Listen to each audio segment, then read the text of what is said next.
Good evening. Or perhaps it is very late, and the world outside your window has already gone quiet. Either way, you are here now, and there is nothing more you need to do tonight. Nothing to solve. Nothing to carry. You can set it all down, the way a man sets down his hat at the end of a long day, and let your shoulders soften into the dark. Tonight I am going to tell you a story. It is a true story, more or less, worn smooth by 100 years of retelling. It is a story about a city, and about the men who try to own it. It is a story about ambition, and about how ambition, like a fire in a dry season, always burns hotter and wider than the men who light it ever intend. But you do not need to remember any of it. That is the gift of a story told at this hour. You may follow along for a while, and then you may drift, and the words will keep going without you, like a train passing through a town in the middle of the night. Let them carry you wherever you are going. So, let us begin where all of this began. In a cold city, on the shore of a great gray lake, in the years when the whole country decided to go thirsty. Part 1, the city of Big Shoulders, Chicago, in the early years of the 20th century, was a city that never quite finished being built. It rose out of the flat prairie and the marshland at the bottom of Lake Michigan, and it grew so fast that it seemed almost to be arguing with the ground it stood on. The stockyards ran day and night. The railroads came in from every direction, dragging the wheat of the plains and the cattle of the west and the iron of the north into one roaring, smoking heart. It was a city of immigrants. Irish and German, Italian and Polish, Greek and Jewish and Bohemian, all of them packed into neighborhoods that pressed against one another like strangers on a crowded streetcar. Each neighborhood had its own language, its own church, its own bakery on the corner with the lights on before dawn. And each one had its own way of surviving, because surviving in Chicago was not something the city handed to you. You took it, or you did without. The wind came off the lake in the winter and cut through wool coats as if they were paper. In the summer, the heat sat over the tenements like a wet blanket, and families slept on fire escapes and rooftops just to find a breath of moving air. It was a hard place. But it was also, in its way, a place of enormous hope.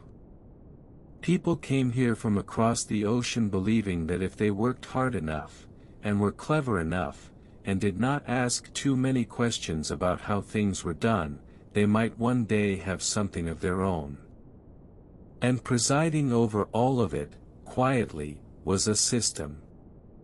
Not the system in the schoolbooks, with its mayors and its aldermen and its neat rows of laws.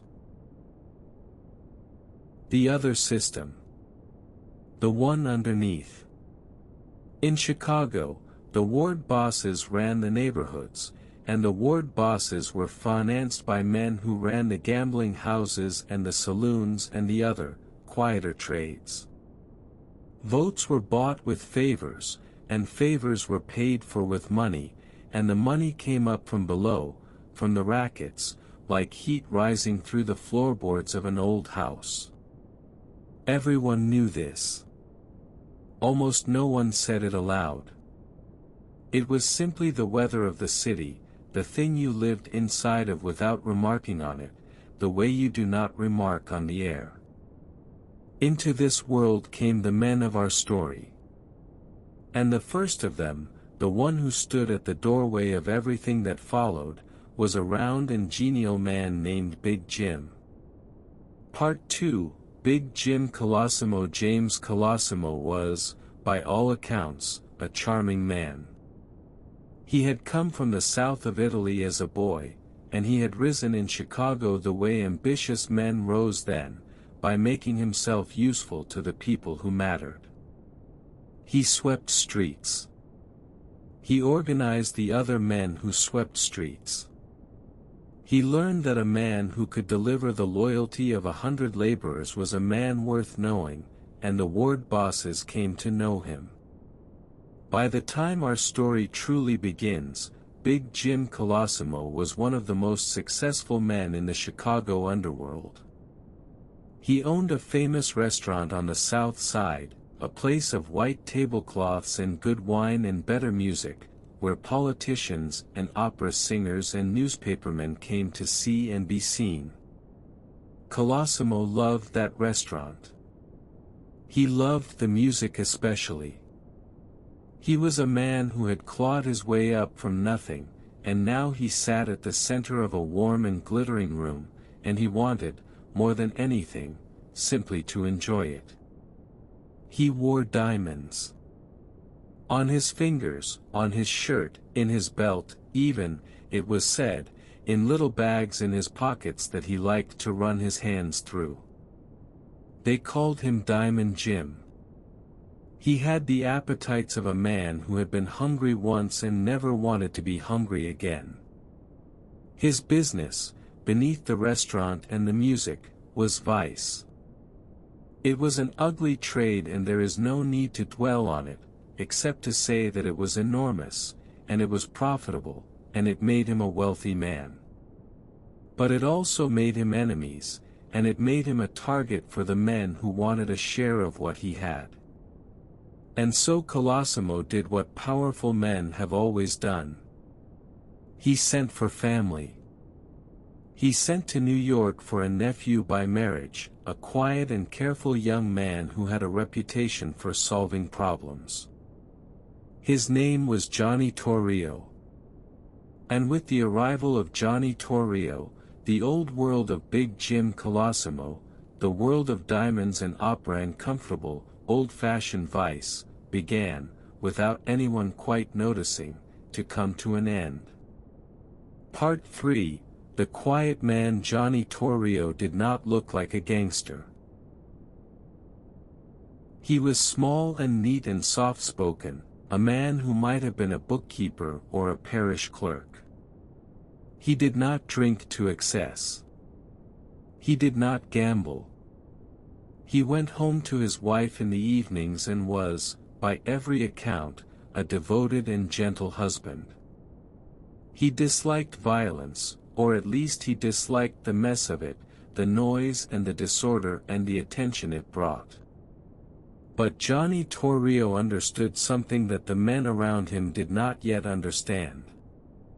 He understood that the underworld did not have to be a war. He looked at the gangs of Chicago, at the way they fought one another over territory and pride, spilling blood and drawing the eye of the newspapers and the police, and he thought it was foolish, wasteful, bad for business. Torrio believed that crime, done properly, was simply a form of commerce, and that commerce ran best when everyone kept to their agreements and no one made a scene. He was, in a sense, a man ahead of his time.